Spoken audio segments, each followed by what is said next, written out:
말씀은 출애굽기 21장 18절부터 27절인데 오늘 제가 다루고자 하는 그런 주요 말씀을 중심으로 읽도록 하겠습니다. 18절 19절 제가 읽습니다.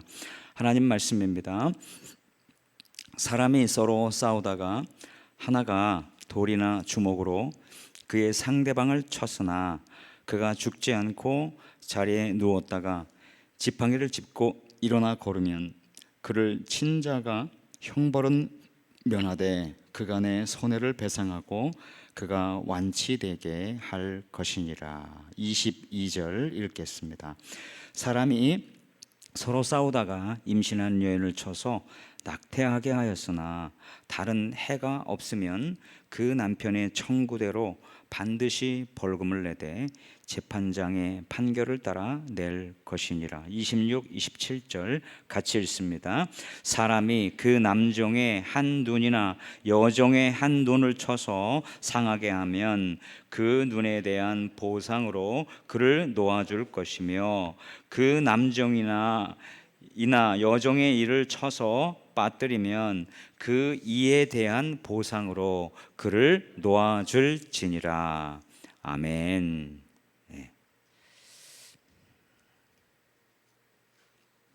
오늘 메시지의 주제는 하나님이 공동체와 사람들을 보호하는 법, 두 번째 편이 되겠습니다. 지난주에 우리가 하나님이 우리에게 기대하시는 것은 하나님의 형상으로 지음받은 우리들이 또 다른 하나님의 형상으로 지음받은 또 다른 사람들을 어떻게 대하는지에 대한 그런 말씀이었습니다. 존엄 있게 그리고 하나님의 형상을 가진 자답게 존중하고 대해주는 것, 그것이었죠. 그래서 임신한 여인이 태중에 애가 있는데 22절이 바로 그거였죠. 서로 싸우다가 낙태시켰다. 이 낙태시킨 것은 실제로 그 아이가 죽은 것이 아니라 유산이 아니라 조산, 일찍 태어나게 한 그런 경우에 해당되는 법이다라고 말씀을 드렸습니다. 오늘은 18절과 19절을 중심으로 해서 특히 단순하게 사고를 일으켰을 경우에 손해를 배상할 뿐만 아니라 그가 완치되게 할 것이다. 완치를 목표로 해야 한다 하는 부분이 하나님의 형상으로 지음받은 존엄이 또 다른 하나님의 형상으로 지음받은 존엄을 어떻게 대하는지에 매우 부합하는 그런 말씀이기 때문에 이 부분에 대한 것을 좀 심도 있게 다루도록 하겠습니다. 18절에 보면 사람이 서로 싸우다가 아무리 친한 사이라도 싸울 일이 생기긴 하죠. 그런데 싸우다가 하나가 돌이나 주먹으로 그의 상대방을 쳤다 이렇게 나옵니다. 사소한 말다툼 끝에 싸움이 일어난 것으로 보이는데요. 이렇게 사소한 말다툼 언쟁을 벌이다가 크게 번지는 경우가 있죠. 그런데 여기에 동원된 도구들, 돌이나 주먹, 이거는 계획적인 살인으로 보기는 어려워요. 그렇죠? 주변에 있는 현장에 있는 거 주먹으로 치거나 아니면 그 주변에 있는 즉흥적으로 화가 나서 돌을 사용했을 가능성이 많습니다. 그래서 원래 이것들은 살인의 도구가 아니잖아요. 우발적인 범죄에 사용된 그런 것이다 라고 말씀할 수 있습니다. 사소한 말다툼 끝에 사람을 거의 죽게 만들었다. 주먹으로 치든지 돌로 치든지 지금 현재 그 경우에 해당되는 것입니다. 그런데 가만히 내버려 두니까 이 사람이 다시 얼마간 있다가 지팡이를 짚고 다시 일어나서 걸었다. 거의 죽은 것 같지만 다행히 죽진 않은 그런 경우이죠. 이런 경우에 뭐라고 합니까? 그를 친 자가 형벌은 면하되 이렇게 되어 있습니다. 형벌은 면한다. 원래 쳐서 사람이 죽으면 죽게 한 자는 죽음으로 보상을 받아야 하기 때문에 사형에 해당되는 죄를 받아야 마땅하는 거죠. 즉 쇠를 이용해서 계획적인 살인을 해서 누군가를 친다면, 살인했을 경우에 그 벌은 사형입니다. 우발적인 범죄가 아니라 계획적인 범죄이기 때문에 그런 거죠. 하나님의 형상으로 지음받은 존엄 있는 존재를 사람이 그 생명을 취했기 때문에 무서운, 아주 무거운 형벌을 받아야 마땅한 것이죠. 그런데 돌이나 주먹으로 죽지 않을 만큼 상해를 입혔을 때 어떻게 하라고 나오죠? 그간의 손해를 배상하고, 이렇게 나오죠. 그간의 손해를 배상하고, 그간의 손해를 배상하고 그가 완치되게 할 것이니라, 이렇게 나옵니다. 그간의 손해를 배상하다라는 것은, 이 손해라고 하는 것은 히브리어로 쉐베스인데, 이 쉐베스는 우리가 안식일, 모든 일을 중지하고 모든 일을 중단한다 할 때 그 샤바트란 단어와 똑같습니다. 그 어근이 같습니다. 그러니까 이 손해라고 하는 것은 중단, 멈춤, 이런 건데요.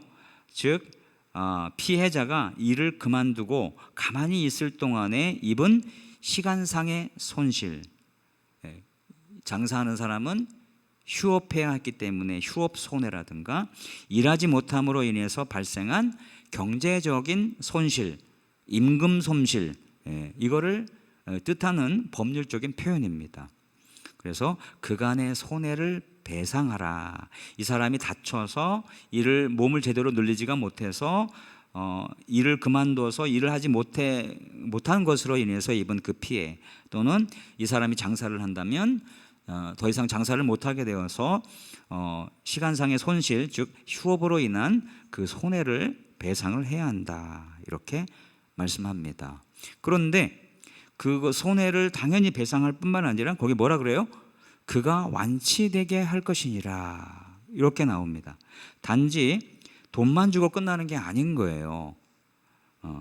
이 완치되게 할 것이니라, 이것은 히브리어로 라포 예라페라고 하는 단어입니다. 그래서 보이시죠? 라포 예라페라는 단어인데, 여기에 리을 피읍이 똑같이 들어가죠. 여기에 라포 리을 피읍, 그리고 여기에 리을 피읍. 히브리 동사는 어근이 똑같아요. 우리나라가 가다 하면 기역 디귿, 갔대, 갔다네, 갔던디, 표현은 다르지만 기역 디귿이 들어가잖아요. 그런 것처럼 여기에 리을 피읍이 라파라고 하는 동사 단어의 어근, 그 기본인데, 치료하다, 치유하다, 고치다, 여호와 라파 할 때 그 단어거든요. 이 단어가 이제 PL 부정사 절대형 이란 히브리어 문법상 이 라포라는 단어가 쓰였고, 그다음에 예라페, 이 두 단어가 그냥 고치다, 치료하다라는 하나만 쓰여도 되는데, 라포 예라페란 두 단어가 고치다, 치료하다라는 그 뜻을 가진 동사 두 개가 변형을 시켜서 이렇게 그가 고칠 것이다, 치료해라, 뭐 이런 식으로 두 단어가 중복이 돼서 강조해서 지금 쓰고 있는 거거든요. 이것은 단순히 약을 몇 번 발라주는 그런 신용에 그치는 것이 아니라, 찢어진 옷을 꼼꼼히 꿰매어 원상복구하듯이 피해자가 부상당하기 이전에 완전히 건강한 상태로 회복될 때까지 책임지고 치료비를 부담을 해야 한다는 완벽한 책임과 보상의 원리를 담고 있는 것이 바로 이 라포와 예라페입니다. 출애굽기 21장 19절에 이 라포 예라페는 히브리어의 가장 대표적인 문법적 강조 방식인 부정사 절대형 더하기 변형 동사라는 구조인데요. 모두 여호와 라파, 치료하시는 하나님. 출애굽기 15장 26절에 나오는 단어잖아요. 이스라엘 백성들이 출애굽한 직후에 홍해를 건너고, 그리고 이렇게 좀 있을 때 마실 물이 없었잖아요. 마실 물은 오직 다 쓴 물만 있었고, 그래서 모세가 여호와께 부르짖어 기도했더니 나뭇가지 하나를 집어넣으라 했더니 그 쓴 물이 단물이 되었다. 그 끝에 나오는 용어가 여호와 라파입니다. 라포 예라페, 즉 히브리어의 그 하나님이 그렇게 치료하시는 하나님 여호와 라파라는 단어가 나오는데, 이 라파라는 단어가 기본적인 단어거든요. 로페 에카, 야외 로페 에카라는 단어가 우리가 말하는 여호와 라파, 치료하신 하나님, 이거거든요. 여기에 나오는 어근이에요. 가해자가 단순히 치료비 얼마를 주고 끝내는 것, 이것은 예라페가 아닌 것이죠. PL 형사의 미완료가 적용된 예라페는 피해자의 몸과 상처가 원래 완전한 상태로 다 나을 때까지, 영어로 얘기하면 full recovery, 완전히 다 나을 때까지 가해자가 지속적으로 책임감을 가지고 완벽하게 치료의 과정을 보상해야 함을 명시하는 그런 법적 윤리적 강제 단어입니다. 오늘날 누군가 내가 자동차 사고를 냈다 그러면은 그 자동차 부서진 거 다 보험으로 다 커버해주고 풀 리커버리 다 고쳐주고, 이 사람이 목 디스크가 왔다 그러면 완전히 회복됐다고 할 때까지 병원비 다 내주고, 그리고 내가 정신적인 피해를 봤다, 내가 밤을 잘 못 잔다, 그리고 체중이 감량하고 내가 스트레스 받아가지고 막 내가 트라우마가 생겼다, 그럼 정신적인 보상까지 다 해줘야 되잖아요. 오늘날 이 법으로 설명하면은 다 이해가 돼. 근데 이 법이 모세 시대에 출애굽 시대에 하나님이 말씀하고 있는 거예요. 얼마나 탁월한 법입니까? 지금 우리가 보험법으로 얘기해도 설명이 되는 그런 것들이 다 지금 그 당시에 있는 것이니까요. 얼마나 굉장한지 모르겠어요. 그래서 이 라포 PL 부정사 절대형이고 예라페는 PL 미완료. 그래서 히브리어에서 이 PL형은 둘 다 PL형이잖아요. PL형은 강조, 능동, 완성, 지속의 의미를 가지는데, 이거는 뭐예요? 그냥 치료해줘라, 병원비 물어줘라, 단순 치료가 아닌 거예요. 완전히 꼼꼼하게 책임을 지고 고쳐줘라 라는 강력한 집행력을 뜻하는 단어인 것입니다. 시제가 미완료인데, 미완료는 완성이 안 됐다 이런 의미가 아니고, 단회성 사건으로 끝나는 것이 아니라 완성될 때까지 계속의 의미예요. 그 행동이 완료가 될 때까지 계속, 이게 미완료거든요. 지속성과 미래의 당위성을 말하는 게 바로 미완료입니다. 같은 동사의 어원을 2번 연속으로 겹쳐 사용함으로써 동사의 의미를 극대화하고 있는 겁니다. 그래서 영어나 한국 성경에서는 이렇게 번역을 했어요. 완전히 고칠 것이며, 영어 성경에서는 shall pay for his full recovery. 아까 얘기했죠. full recovery. 회복인데 조금 회복이 아니라 full, 완전히 회복된 full recovery까지 말하고 있습니다. 자, 이 라포 예라페를 문자 그대로 해석을 하면 단순히 돈만 주면 되는 것이 아니고, 조금 확대 적용하면 단순히 몸만 치료하면 되는 것도, 단순히 몸만 치료하면 되는 것도 아닌 거예요. 즉 전인 치유가 목표이다. 단순하게 어디 맞은 부분 부러지거나 찢어지거나 멍이 들거나 뭐 이것만 치료하는 것이 아니라 그 사람에게 받은 상처, 나를 미워해서 나를 죽이려고 했던 그런 모든 것들로부터 전인 치유가 목표임을 이 라포 예라페라는 두 단어를 겹쳐서 사용하시는 것을 통해서 우리는 알아차릴 수가 있는 겁니다. 히브리 사람들은 몸과 영혼을 하나로 봤습니다. 몸 따로 영혼 따로는 존재하지 않습니다. 머리로는 이해하는데 몸이 행동하지 않는다? 그건 모르는 거예요. 그렇게 하는 거 안다, 그런데 안 지킨다? 그건 모르는 거예요. 몸 따로 영혼 따로, 정신 따로 몸 따로가 아니라 두 가지가 하나예요. 한 행동을 보이지 않으면 모르는 거고 안 한 거예요. 이게 히브리적인 사고방식이거든요. 그러니까 몸만 고쳐줘라 이게 아니에요. 몸을 고치라는 이야기는 몸과 하나로 붙어있는 영혼까지 완전히 고쳐줘라, 그 의미가 되는 거거든요. 따라서 돈만 주고 몸만 낫게 하는 것은 반쪽짜리 치유인 것이고, 그의 상처받은 영혼도 치료되어야 전인 치유, 온전한 치료가 되는 것입니다. 우리는 이것을 세 가지 증거를 통해서 확인할 수가 있습니다. 즉 뭐가? 여기서 라포 예라페, 하나님이 이 단어를 통해서 나을 때까지 완전히 치료될 때까지라고 하는, 이것이 단순하게 몸만 치료하는 것이 아니라 그의 영혼과 정신과 그 모든 것까지 전인이 치료되고 회복되도록 도와야 한다는 것을 의미한다고 하는 것을 세 가지 증거로 여러분에게 보여주려고 합니다. 목사님이 말씀하시면은 그런 거죠. 이렇게 받아들이면 시비를 걸고 이유를 토를 달고 설명할 이유가 없어요. 그러나 꼭 그렇게 설명하는 사람들이 있어요. 그러니까 이렇게 그런 분들을 위해서 친절하게 답을 해야 합니다. 그래야지 하나님이 이렇게 라포 예라페라는 두 단어를 중복해서 쓰신 이유가 그냥 몸만 치료하는 게 아니라 영혼까지 치료하고 전인을 치료해 주라고 하는 것이구나. 이거를 우리는 어떻게 적용해야 돼요? 내가 누구한테 상처를 줬어요, 미안해 라고 끝내는 게 아니라는 거지. 그렇게 끝냈으면 라포 예라페가 아닌 거예요. 그가 온전히 회복될 때까지, 트라우마가 안 생길 때까지 돌봐주고 사과하고 뭔가를 해줘야 하는, 거기까지 나가야 하기 때문에 지금 이 단어를 잘 설명할 필요가 있어요. 제가 첫째, 하나씩 보면은요, 히브리 단어 이 라파에 대한 설명을 우리가 보면은 알 수가 있어요. 이 히브리 단어 라파는 아까 말했죠. 여호와 라파 할 때 치료하다, 고치다, 회복시키다라는 뜻을 가진 단어인데요. 이 단어에 대해서 국제 구약신학 사전이 있어요.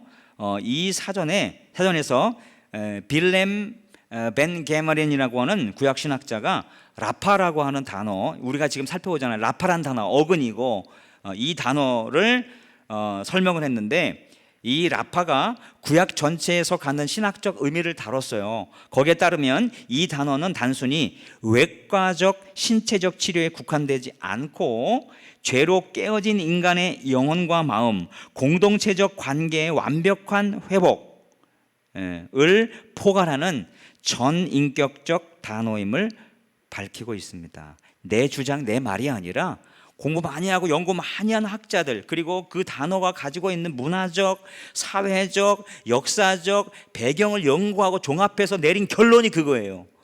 그러니까 신빙성이 있고 맞는 말인 거죠. 두 번째, 히브리 재판관의 역할을 보면 알 수가 있습니다. 이 히브리 재판관, 우리가 히브리 재판관이 언제 나왔어요? 우리가 22절에서 여인이 임신을 했는데 쳐서 낙태시켰다라고 했을 때 어떻게 했어요? 그 남편의 청구대로 반드시 벌금을 내되, 내 남편, 내 아내가 이렇게 스트레스를 받고 있으니까 당신 1억을 보상하시오, 예를 들어서요. 그런데 돈이 많은 사람이면 오케이, 내가 충분히 감당하겠습니다, 주문 끝나는데, 에이 뭐 그거 유산이 아니라 조산된 거 가지고 무슨 1억씩이나 받아, 그거 말이 안 되지. 이렇게 합의가 안 될 경우에 어떻게 됐어요? 재판장에게 가서 재판장의 판결에 따라서 가해자가 피해자한테 줘야 된다, 그거잖아요. 이때 재판장이 나오는데, 이 재판장의 역할은 단순하게 이렇게 돈을 조종하는 그런 역할을 하는 재판장이 아니에요. 재판장은 돈에 대한 합의만 하는 게 아니라 피해자가 가해자의 그 배상을 받을 뿐만 아니라 가해자가 피해자에게 준 피해에 대해서 진심으로 뉘우치고 안타까워하고 죄송한 마음을 가지고 마음을 표현하고 그렇게 하도록 중재하는 역할을 맡은 게 요 재판장의 역할입니다. 이스라엘 역사 속에서 문제가 생겼을 때 사사기에 등장하는 이 재판관 사사는 평화기의 위기 때 군사적 구원자, 분쟁 해결자, 종교적 지도자 역할을 맡았는데요. 이때 이 히브리 재판관의 역할은 지불 방식이 비펠릴림, 발음하기도 힘들어요. 비펠릴림이라는 방식으로 했는데, 이게 뭐냐 하면 이렇게 여기 배상금을 지불할 때 재판관의 평가 또는 재판관의 중재를 따라서 내는 것을 가리켜서 비펠릴렘이라고 합니다. 비펠릴림인데, 이것은 사적 동거래가 아닌 공적 중재를 가리키는 것인데요, 가해자가 피해자에게 단순히 돈을 던져주고 때우는 그런 사적 거래를 막기 위해서 중간에 재판관이 중재자가 돼서 개입하는 것, 이것을 가리킵니다. 여기에서 이 중재자, 재판관의 역할은 진정한 사과와 화해를 이끌어내는 것, 바로 이게 재판관의 역할입니다.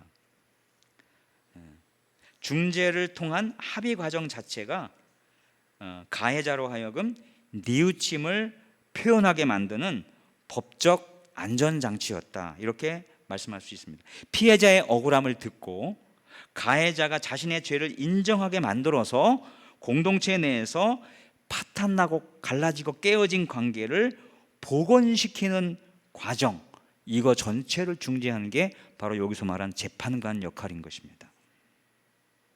그러니까 가해자가 알았어 돈 줄 테니 돈만 받고 떨어져, 요거를 원천적으로 차단하는 것을 목적으로 하는 것이 바로 비펠릴림, 재판장을 중재로 해서 가해자가 피해자에게 보상을 하게 만드는, 그거는 결국은 영혼의 치유까지 염두에 둔 것이다 라고 말할 수가 있는 것입니다.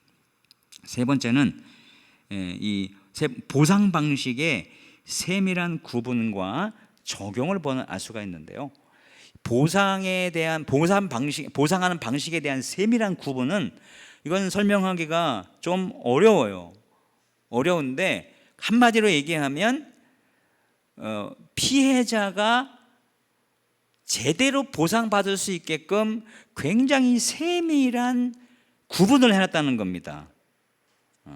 이게 성경에는 나오지 않지만 미시나 그리고 탈무드, 트랙테이트, 카마라고 하는 거기에 나오는데, 쉽게 설명하면 이 미시나는 핵심 규칙집입니다. 초등학교 수준으로 얘기하면 핵심 규칙집이고, 탈무드는 그 규칙을 어떻게 적용할지 수많은 질문들과 답을 모아둔 완벽한 해설집이에요. 그리고 이 트랙테이트는 그 해설집 안에 어떤 특정 주제인 거죠. 그러니까 지금 고등학생 버전으로 설명을 하자면 이 미시나와 탈무드는 약 AD 200년경 유대 랍비 학자들이 구전으로 전해진 율법을 체계화해서 최초로 문서로 만든, 성문화해서 만든 기본 법전이 바로 미시나라고 하는 것입니다. 탈무드는 이 구전된 것을 책으로 만든, 글로 만든 것에 대한 구체적인 설명을 덧붙인 게 탈무드거든요. 그리고 트랙테이트는 그 중에서 지금 우리가 보는 것과 마찬가지 민사상 손해 배상 및 상해 법률, 이렇게 어떤 특정한 주제들만 묶어서 이렇게 한 것인데, 쉽게 얘기하면 이 지금 우리가 살펴보고 있는 것이 이렇게 돌이나 주먹으로 맞아서 거의 죽었지만 죽지 않고 살아나서 다시 지팡이를 짚고 일어날 정도의 사람에게 가해자가 피해자에게 어떤 보상을 해줄 것인가에 대한 것인데, 여기에서는 다 보상해주고 나을 때까지, 풀 리커버리가 될 때까지 책임을 져야 한다라는 것인데, 여기에 대한 아주 구체적이고 세밀한 법조항과 설명이 이 미시나와 탈무드에 나와 있다는 거예요. 거기에 따르면 완벽한 책임과 보상의 원리를 어떻게까지 했는지를 알 수가 있는데요, 여기에 첫째는 뭐냐면 가해자를 감옥에 가둡니다. 왜냐하면 가해자가 피해자에게 충분한 보상을 하고 도망갈 가능성이 있기 때문에, 성경에는 그런 게 없어요. 그 사람을 감옥에 가둬라 이런 게 아닌데, 그 법을 어떻게 적용할 것인지에 대한 설명으로 미시나와 탈무드가 있는 것인데, 그거에 따르면 요 가해자 충분히 도망갈 가능성이 있고 나몰라라 가능성이 많으니까 요 사람을 감옥에 가둬라 이렇게 얘기하고, 감옥에 가두고 그 다음에 재판장이 이거는 이 정도의 보상을 받아야 될 그런 거네, 그 결정이 날 때까지 가다 두었다는 것입니다. 교도소 제도가 고대 이스라엘 사회에서는 없는데요. 현대적 의미의 이 형벌로서의 교도소 제도 따로 없었거든요. 그런데 방금 언급한 이 유대교 구전 율법을 집대성한 미시나 및 탈무드의 이 바바 카마라는 편의 상세한 설명이 나와요. 유대 랍비 율법자들은 폭행 사건이 발생했을 때 피해자의 상태가 완쾌될 것인지 아니면 사망할지 불확실한 경계 상황을 다루기 위해서 법적 절차를 정립한 거예요. 그래서 그게 결정될 때까지 일단 구금을 해둡니다. 임시로 가두고 도주를 막고 법원이 지정한 감시인 제3자를 거기에 붙여둡니다. 그래서 피해자가 어떠한 진척을 보이고 있는지, 점점 악화되는지, 점점 좋아지는지 거기에 따라서 경과를 관찰하게 했고, 만일 부상자가 회복되면 가해자는 치료비 전액과 피해 기간에 따른 손해배상을 지불하고 풀려날 수 있었어요. 그렇지만 만일 피해자가 죽으면 그때는 살인죄가 적용이 돼서 결국은 사형 집행을 받을 수밖에 없었던 것입니다. 그래서 특히 8장 1절 이 출애굽기 8장 1절이 아니고 미시나 바바 카마 여기 즉 피해 보상에 관한 규정이 있는 그 트랙테이트 8장 1절에 보면 폭행 상해 사건이 발생했을 때 가해자가 피해자에게 지불해야 할 배상의 항목들을 5가지로 엄격하게 구분을 했어요.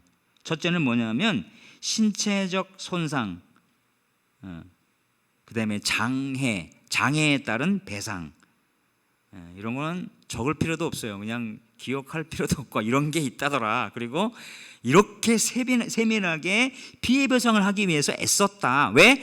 그들이 하나님의 존엄으로 지어진 하나님의 형상이기 때문에 그 정신만 이해하시면 돼요. 그래서 네체크라고 하는 것은 신체적 손상이나 장애에 대한 배상을 하기 위한 거, 그 다음에 차르라고 해서 통증 및 정신적 고통에 대한 위자료, 내가 통증이 있다, 내가 정신적 스트레스를 받고 있다, 거기에 대한 위자료 항목이 따로 있고요. 리프이라고 해서 완쾌될 때까지의 치료비, 지금 우리가 말씀드리고 있는 라포 예라페의 근거가 되는 규정이 바로 이겁니다. 완쾌될 때까지의 치료비 항목이 있고, 네 번째 쉐베트, 아까 말했죠, 샤바트, 즉 내가 다쳐가지고 일로부터 떠나 일을 못하고 가게를 닫고 중단해야만 했던 일, 즉 휴업에 대한 손해배상이 나오고요. 5번째 보셰트라고 해가지고 수치심과 인격적 모독에 대한 배상. 내가 어디 다친 데는 없지만 다 나았지만 내가 사람들 앞에서 이 사람이 나를 이렇게 했기 때문에 너무너무 내 수치심을 느꼈고 내가 인격적 모독을 당했기 때문에 이거는 그냥 넘어갈 수 없다. 그런 경우에 이렇게 구분을 했습니다. 유대 율법자들은 출애굽기 21장의 법을 해석할 때 폭행으로 인해 피해자가 느꼈을 수치심과 정신적 고통을 반드시 배상에 포함시켜 가해자가 자신의 죄를 뉘우치고 피해자의 마음을 달래도록 법제화했습니다. 이게 아까 우리가 오늘 읽었던 본문들이 다 그와 같은 정신으로 법을 적용해야 했을 구절들이었어요. 지금 우리가 다루고 있는 그 절수와 임신부에 관한 거, 그 다음에 종이 두드러 맞아가지고 눈을 잃거나 이빨을 잃었을 경우에, 그 경우에 이 정신에 의해서 그렇게 했던 것입니다. 이 가해자가 자신의 죄를 뉘우치고 피해자의 마음을 달래도록 하기 위한 것을 법제화하는 것이죠. 자, 그리고 또 하나가 뭐냐면요, 이 레위기나 민수기에 그 성물, 하나님께 드려야 되는 물건들, 뭐 절기 때 드려야 되는 예물들이라든가 그런 거를 못 지켰을 때, 이런 거, 요게 그 다음에 다른 사람에게 손해를 끼쳤을 때, 그런 것들이 있을 때 배상에 대한 기준은 기본적으로 5분의 1을 가산해서 배상하게 되어 있습니다. 원금의 5분의 1이니까 뭐냐면 20%죠. 그러니까 내가 손해배상을 이빨 치료하는데 200만 원이 들었다. 그러면 거기에 20%를 덧붙여서 배상을 했어야 되는 거예요. 그냥 치료비가 얼마다. 그러면은 치료비만 다 물어주는 게 아니라 거기에 20%를 붙여서 배상하게 돼 있어요. 그거는 뭐야? 지금으로 치면 위자료인 거예요. 위자료. 아유, 고생 많으셨죠. 제가 정말 잘못했습니다. 아유, 애들도 돌보셔야 하고 이렇게 가사도 책임지고 살림도 하셔야 되는데 그걸 못하게 했으니 얼마나 불편하셔요. 그리고 운동 좋아하는 분인데 운동도 못하시고 얼마나 스트레스 많이 주세요. 이런 것들을 다 그냥 아이고 죄송합니다, 제가 잘할게요 앞으로, 이게 말로만 하고 끝나는 게 아니라 플러스 20%, 원금의 플러스 20% 가산, 요게 배상의 법칙이었어요. 기본적으로. 하나님이 얼마나 세심하십니까? 이 고든 웬함이라고 하는 레위기 주석가의 내용을 참조했는데요, 이것은 제가 이름 붙인 일명 플러스 20% 배상법이라고 할 수 있는데요, 타인에게 경제적 정신적 피해를 주었을 경우에 원금 외에 5분의 1, 즉 20%를 더해서 배상하도록 한 규정입니다. 이것은 자신의 죄를 말로만 떼우는 것이 아니라 진정한 뉘우침과 회개를 실질적인 희생과 보상으로 증명해야 한다는 성경적 원리를 보여주는 것입니다. 이 20% 가산 규정은 율법에서 속건제 시스템과 직접 연결되어 있습니다. 여러분, 속건제가 뭐죠? 아까 말씀드린 내가 절기를 지키지 못했어, 절기를 지켜서 제때 하나님께 예물을 드리지 못했어, 그런 경우 민수기 5장 7절 보면 거기에 이런 말씀이 있어요. 그 지은 죄를 자복하고 그 죄값을 온전히 갚되 5분의 1을 더하여 그가 죄를 지었던 그 사람에게 돌려줄 것이요. 이거 5분의 1 더해주는 플러스 20% 보상법이 민수기 5장 7절에 나와요. 그리고 나서 이게 속건제법에 적용이 됐는데요, 속건제라고 하는 것은 타인의 권리나 하나님의 거룩함을 침해해서 실질적인 손해를 입혔을 때 그 손해를 배상하고 하나님과의 관계 및 이웃과의 관계를 회복하기 위해서 드리는 제사인 겁니다. 지금 이와 같이 내가 즉흥적으로 화가 나가지고 돌이나 주먹으로 쳤는데 직업을 그만둬야 됐고 그로 인해서 배상을 할 뿐만 아니라 앞으로 그가 먹고 살아야 될 것 모든 것들을 책임져야 하는, 그걸로 주는 게 아니라 이스라엘 법은 뭐냐면, 유대법은 뭐냐면 그 사람은 반드시 속건제를 드렸어야 돼요. 속건제, 영어로 얘기하면 guilty offering이에요. 그런데 그 속건제를 드리는 규정은 뭐냐면 먼저 네가 가해자가 피해자에게 20%를 더해서 배상을 했는지에 대한 그거를 먼저 묻습니다. 제사장이 당신 가해자인데 피해자에게 20% 배상했어? 얹어서 배상했어? 그거를 물어요. 그걸 어떻게 물어요? 재판관에게 물어보는 거, 재판 기록을 보는 거죠. 그리고 무슨 죄를 져서 속건제를 드리려고 왔느냐라고 했을 때 이러이러한 죄를 졌습니다. 그러면은 20% 배상했어? 증거가 뭐야? 다 따져서 그 20%를 얹은 것이 납득이 되고 증명이 돼야 그의 죄를 속하는 속건제를 드릴 수 있었어요. 이게 하나님이 얼렁뚱땅 잘못한 거 사과하고 끝내, 이게 아니에요. 잘못했으면 네가 진짜 잘못한 것을 물질적으로 배상하고 그의 마음까지도 어루만지는 그거를 해결하고 와서 나한테 예배 드리려고 해, 그건 거죠.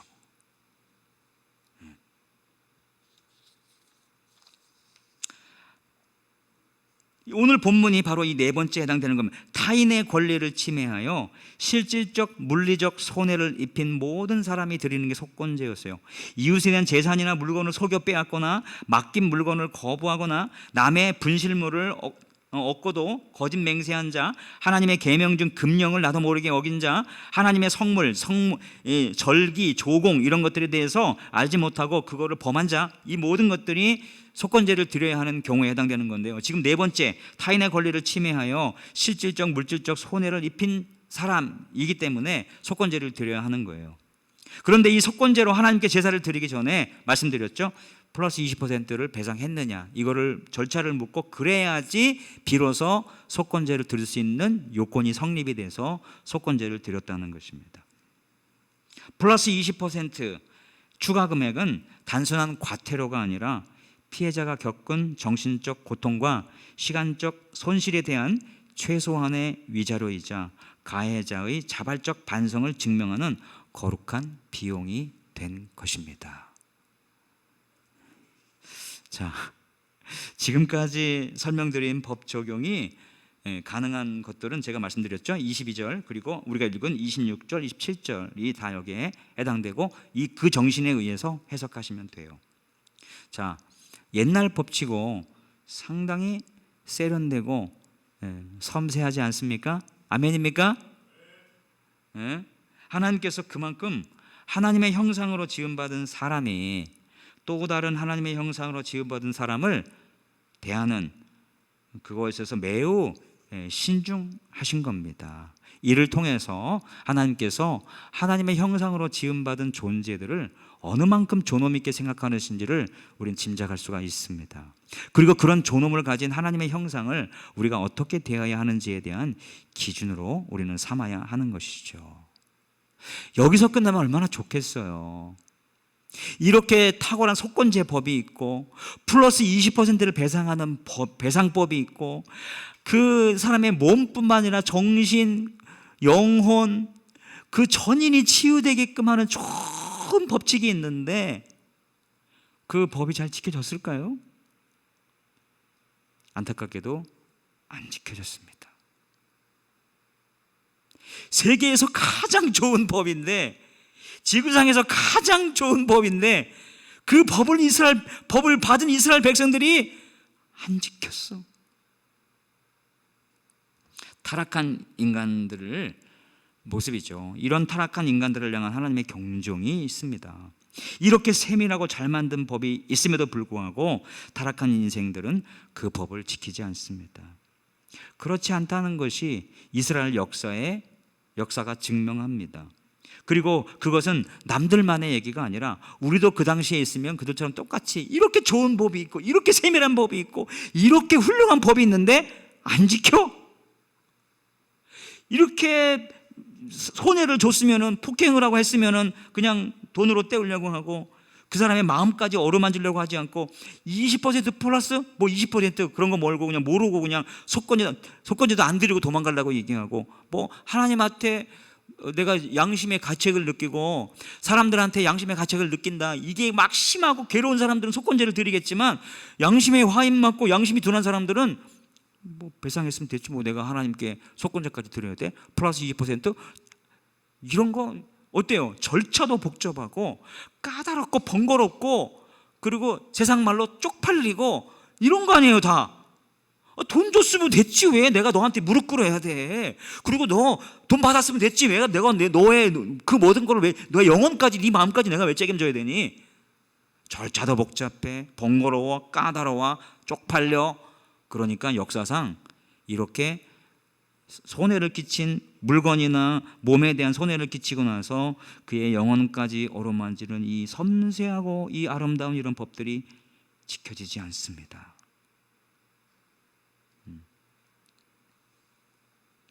역사적 현실적 맥락에서 볼 때 속건제를 드리지 않고 어물쩍 넘어가거나 거부하는 경우가 실제적으로 훨씬 많았을 것으로 우리는 신학적, 역사적으로 추측할 수가 있습니다.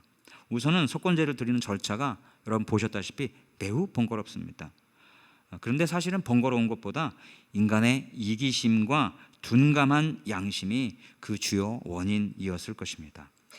현실적인 회피 원인은 경제적 중과세와 엄격한 절차입니다. 속건제는 말씀드렸듯이 원금의 20%를 얹어 배상할 뿐만 아니라 당시 상당한 자산 가치가 있었던 지정된 가치의 흠없는 숫 양, 지정된 가치의 흠없는 숫 양을 성소로 가져가야 했거든요. 가난한 자를 대신해서 비둘기나 고운 가루로 대체해서 제사 드리게 해주었던 속죄제와는 달리 속건제는 대체물이 없어요. 20% 플러스에다가 흠이 없는 지정된 가치의 숫 양을 데리고 제사장에게 가지 않으면 속건제가 성립이 안 돼요. 금전적인 손해도 막심한 거죠. 그러니까 안 지켰을 가능성이 많은 거죠. 특히 예를 들어서 아무도 모르는 죄를 졌어. 내가 누군가의 뭘 훔쳤어. 근데 아무도 몰라. 막 양심이 민감한 사람은 내가 이걸 훔치지 말았어야 돼. 내가 남의 걸 갖지 말았어야 돼. 너무너무 괴로워. 이런 사람은 가서 20% 배상하고 흠없는 순양 끌고 가가지고 제사장에게 드리고, 그리고 내가 이런 죄를 졌습니다, 20% 배상했는지 확인 점검 들어가고, 지정된 흠없는 순양인지 점검하고, 그러고 나서 제사를 드리고, 너의 양심은 이제 깨끗하다, 선언 받았단 말이에요. 그거 하나 받으려고 이런 절차와 이런 까다로운 절차를 한다? 이거는 거의 바보 수준인 거야. 특히 드러나지 않은 죄를 지었을 경우에 말하는 거예요. 여기에 정당화와 양심의 마비가 얹어진 거죠. 인간의 죄성은 자신의 잘못을 인정하기보다는 정당화하는 데 익숙하죠. 아유, 내가 일부러 그런 것도 아닌데, 상대방도 잘못이 있는데 하면서 스스로를 합리화하거나 양심이 화인맞아 타인의 아픔을 외면하는 경우도 많았거든요. 거기에다가 은폐에 대한 유혹 또한 한 부분을 차지합니다. 남의 분실물을 줍고도 오리발을 내미는 경우처럼 가해자가 자신만 아는 은밀한 죄일수록 스스로 자복하고 20%와 숫양값을 치르기보다는 입을 싹 씻고 침묵하는 쪽을 선택하기가 훨씬 쉬웠던 것이죠. 이런 이유들로 인해서 속건제는 잘 들여지지 않았고, 그것은 다른 표현으로 얘기하면 정말 괜찮은 법인데 사람들은 외면하는 그런 현상이 나타난 것입니다. 그래서 성경의 선지서들이 증언하는 역사적 실상은 뭐예요? 구약의 성도들이 속건제의 법을 제대로 지키지 않았고, 그것은 결국은 사회적 공의가 무너진 것이다 라고 선지자들의 이 고발을 통해서 똑똑히 확인할 수가 있어요. 하나님이 기뻐하시는 아모스, 여기 아모스 5장 24절 한번 같이 읽습니다. 시작. 오직 정의를 물같이 공의를 마르지 않는 강같이 흐르게 할지어다. 이게 이스라엘 전체에 하나님이 기뻐하시는 거, 천천의 수양 만만의 기름보다 내가 무엇으로 하나님을 기쁘시게 할까? 천천의 수양과 만만의 기름으로 할까? 아니라 사람아, 하나님이 기뻐하시는 것이 오직 무엇인지 내가 보이셨나니 오직 정의를 물같이 공의를 마르지 않는 강같이 흐르게 할지니라. 이것이 수천 수만의 예배를 드리고 제사를 드리고 예물을 드리는 것보다 하나님이 기뻐하는 것이다라고 얘기했음에도 불구하고 왜 이 말을 하겠어요? 속건제가 안 지켜지고, 속건제가 안 지켜졌다는 이야기는 하나님이 기뻐하시는 공의와 정의가 안 지켜졌다는 의미거든요. 아주 세련되고 좋은 법을 주셨는데 지키는 사람이 없다는 것을 의미하는 거예요. 이스라엘이 망한 이유는 바로 이것이었어요. 고아하고 약자를 보호하지 않고 편벽되이 재판하고, 정의를 물같이 공의를 하수같이 마르지 않는 강같이 흐르게 하라고 했는데 편벽되이 이거 안 지켰어요.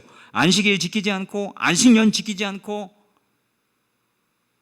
희년 지키지 않고, 다 자기들한테 손해라고 생각해 안 지켰던 것이죠. 그래서 하나님이 그들을 바벨론 포로로 끌고 간 겁니다.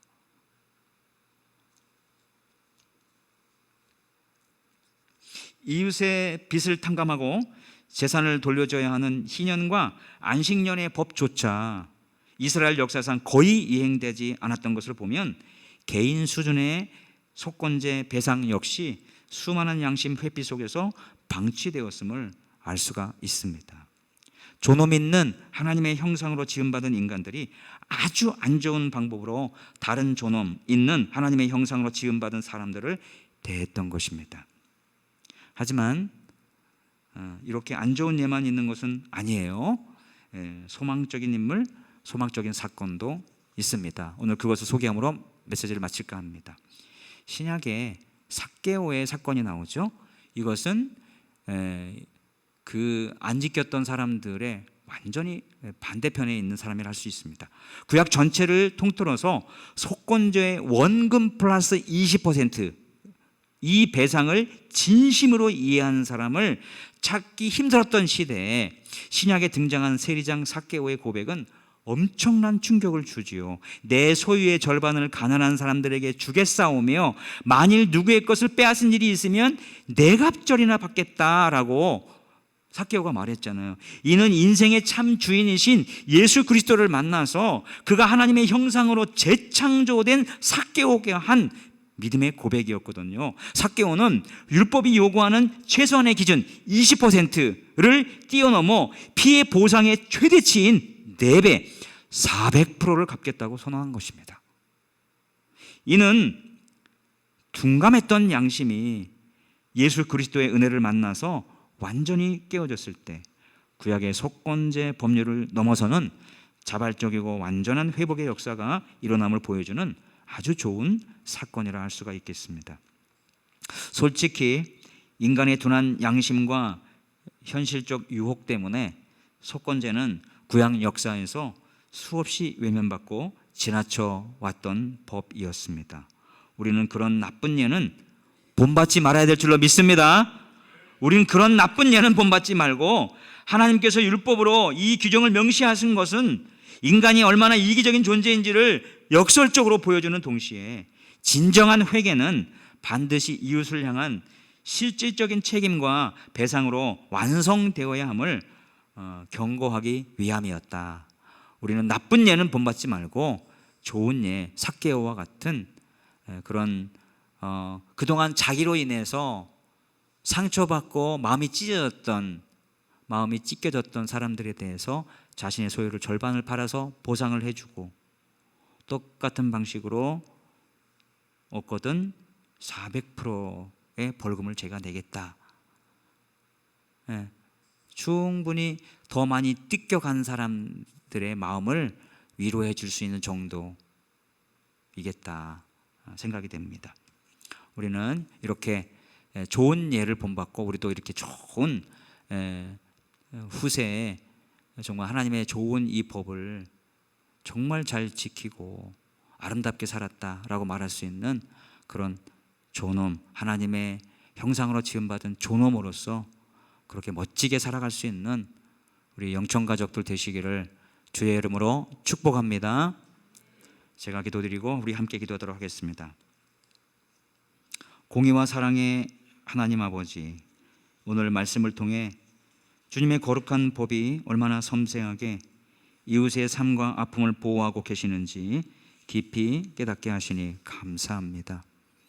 이는 그만큼 하나님의 형상으로 지음받은 우리들이 다른 하나님의 형상으로 창조된 이웃들을 어떻게 대해야 하는지에 대한 세부 지침이기에 우리가 어떻게 살아야 하는지에 대한 안내를 친절하게 해주신 것이기에 감사드립니다.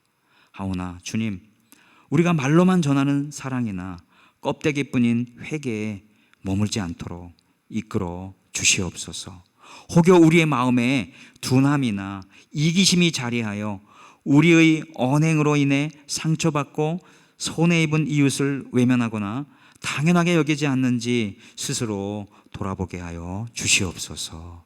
출애굽기의 규례처럼 이웃의 치료를 끝까지 책임지고 그들이 일상으로 완전히 회복되기까지 실질적인 손해를 살피며 배상하라고 명하신 주님의 마음을 배우게 하여 주시옵소서. 주님, 우리에게 진정한 통의 자복과 정직한 영을 더하여 주셔서 죄를 깨달았을 때 주저없이 하나님과 바로 우리 죄를 지은 그 이웃에게 찾아가 자신의 책임을 다하는 용기를 우리에게 허락하여 주시옵소서. 우리의 삶이 성전 문턱을 넘어서는 형식적인 종교 행위에 그치지 않게 하시고 현장에서 이웃의 아픔을 닦아주고 피해 보상을 이행하며 정의를 물같이 공의를 마르지 않는 강같이 흘려보내는 거룩한 삶의 제사로 드러나게 하옵소서. 형식적인 제사만 드릴 뿐 이웃을 향한 공의와 배상은 저버렸던 타락한 구약의 성도들을 본받지 않게 하시고 예수님을 만남으로 하나님의 형상으로 온전히 회복되어 자신의 삶을 꺾어 배상을 실천했던 삭개오와 같은 참된 회심이 오늘 우리 가운데도 일어나게 하여 주시옵소서. 우리의 참된 회개와 실천을 통해 이 땅에 주님의 공의와 평화가 온전히 세워지게 하여 주시옵소서. 완벽한 보상이자 속건 제물이 되어주신 주 예수 그리스도의 이름으로 기도드리옵나이다. 아멘.